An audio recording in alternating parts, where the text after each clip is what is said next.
लेकिन ये लाडली बहना योजना तो बिल्कुल अद्भुत है। बताओ मेरी बहनों, कैसी योजना है लाडली बहना योजना? जोर से बताना, और जोर से बताओ। कभी कोई सोचता था क्या? क्योंकि मैं जैत में भी देखता था, मेरी बहनों को अगर 1000 रुपया की जरूरत भी पड़ जाए, देखो माँ का मन बहुत कोमल होता है। बेटा बेटी कोई मांग कर ले तो माँ की इच्छा होती है कि चलो चॉकलेट दिला दूं, कुल्फी दिला दूं, आइसक्रीम खिला दूं, फ्रॉक दिला दूं, बुसेट दिला दूं, कपड़े बनवा दूं, खिलौने दिला दूं।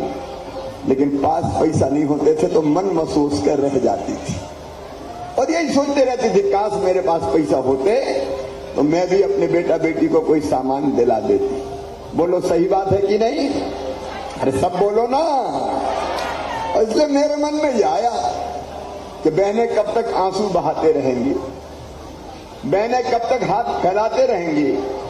1000 रुपया भी मांगना पड़ते थे, 500 रुपया भी मांगना पड़ते थे। मेरे दिल ने कहा, शिवराज तू भैया है रे, और तेरे रहते बहनें हाथ फैलाए, ये अच्छा नहीं है। और इसे ऐसी योजना बना कि बहनों की जिंदगी बदल जाए, तो मैंने बना दी मुख्यमंत्री लाडली बहना योजना।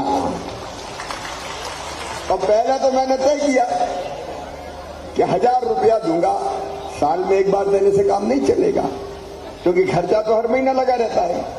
तो तय किया कि साल में एक बार नहीं, हर महीने मेरी बहनों के खाते में पैसा डालूंगा। 1000 रुपया महीना मैंने तय किया। अब भाइयों बहनों मुझे बताना, कभी कोई ने सोचा था क्या कि कोई सरकार, कोई मुख्यमंत्री ऐसा भी आएगा जो हर महीना बहनों के खाते में पैसा डालेगा? बोलो, कोई ने सोचा था क्या? असंभव,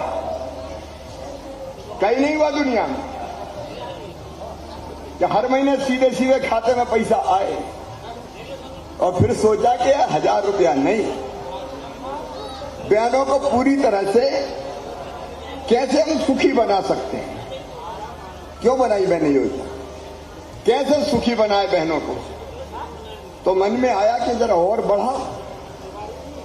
तो 1,32,00,000 मेरी बहनें हैं जिनका नाम लाडली बहना में है। कितनी बहनें हैं? अरे बोल के बताओ ना। 1,32,00,000। और फिर भी कहीं कह रही भैया हम तो रह गए, उनके भी जुड़वाऊंगा, चिंता मत करना। अब मैं कहता हूं कितने भाग्यशाली भाइयों में 1,32,00,000 बहन अपनी। लेकिन 1,32,00,000 को जब 1000 रुपया डालते हैं खाते में तो कितने रुपया लगते हैं पता है? साल के 15,000 करोड़ रुपया। कितने रुपया चाहिए? अरे मैं तो दे रहा हूं, तुम बोले ही दो। 15,000 करोड़ रुपया। करोड़ नाम बढ़ेंगे तो और ये राशि बढ़ेगी। लेकिन बहनों और भाइयों, ये मेरा अद्भुत फैसला है, अद्भुत फैसला कि केवल 1000 नहीं, 1000 से बढ़ा के करूंगा 1250। तो आजकल 1250 डालना शुरू कर दिए मैंने। लाडली बहनाएं कौन कौन है? जरा हाथ उठाओ। तो पैसा खाते में आ गए कि नहीं आए? आ गए। अच्छा ऐसा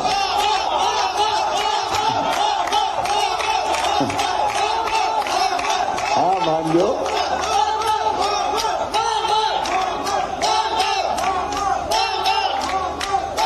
ठीक है बेटा, आपके इस प्यार में तो जिंदगी न्यौछावर है बेटा।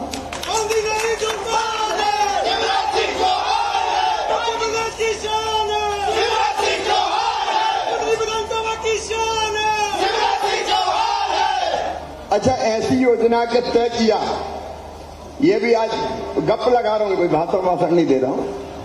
28 फरवरी को मेरे मन में आया कि ऐसी योजना बनानी चाहिए, क्योंकि मैं सोच रहा था कि बहनों के लिए कोई ना कोई योजना बनाऊं।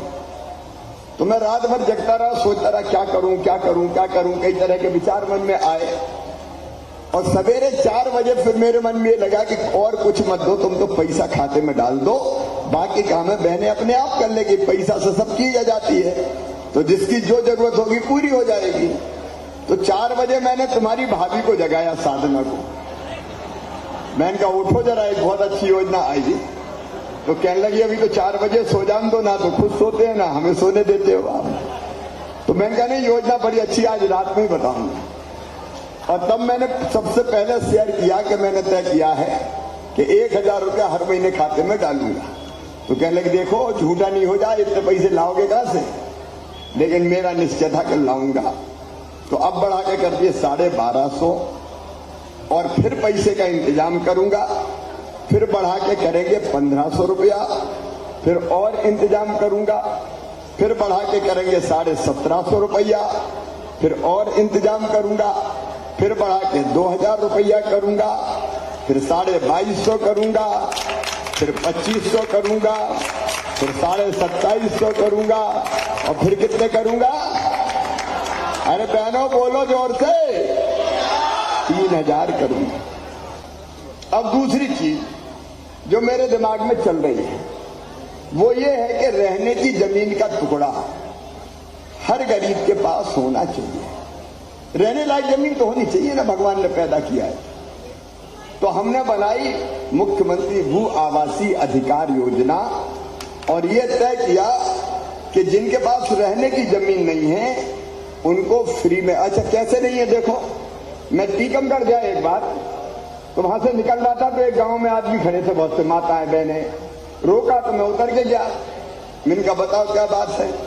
तो कहने लगे भैया रहने की घर नहीं है, जगह है, घर में जगह नहीं। मैं रह कहाँ रहे? बोल रहे तो घर में ही रहे, लेकिन 50-50 आदमी कैसे सोए? तो बारी बारी से सोते हैं कि 2 से 4 तक तू सो ले, 12 से 2 तक तू सो ले। मैंने कहा ऐसा कैसे हुआ? अरे कहने लगे दादाजी के 4 बेटा भैया, 4 की बहुएं आई, फिर उनके 4 और हो गए, उनकी बहुएं आ गई, अब उनके बेटा बेटी हो गए। अब बताओ कहां रहे? बताओ, जमीन तो है नहीं। तो मैंने तुरंत बना दी कि जिन गरीबों के पास रहने की जगह भी नहीं है उनको फ्री में रहने की जगह दूंगा, पट्टा दूंगा और रहने की जमीन का मालिक बनाऊंगा पूरे मध्य प्रदेश में कर। फिर मकान चाहिए तो कई मकान प्रधानमंत्री आवास योजना में मिले, लेकिन कई रह गए। तो हमारे सब नेताओं ने बताया कि भैया जहां जाते हैं, सांसद जी, हमारे अध्यक्ष जी, हमारे रज्जू जी, हमारे गुरु जी, हमारे सारे वरिष्ठ नेता यहां बैठे हैं, सब जहां भी जाते हैं तो बहनें पकड़ लेती, घर देख लो टूटी टपरिया में पड़े हैं। अब कोई योजना नहीं थी, आवास योजना में नाम छूट गए। तो नई योजना जिसके अभी आवेदन भरवा रहे हैं मैंने बना दी, मुख्यमंत्री लाडली बहना आवास योजना। और ये पूरी सूची बनाई, इसकी जांच करेंगे, और जांच करके जिनके पास मकान नहीं है उनको मकान बनाने के लिए पैसा देंगे पूरे मध्य प्रदेश में, केवल बुधनी में नहीं, पूरे मध्य प्रदेश में, ताकि रहने के लिए छोटा हो लेकिन घर हो जाए।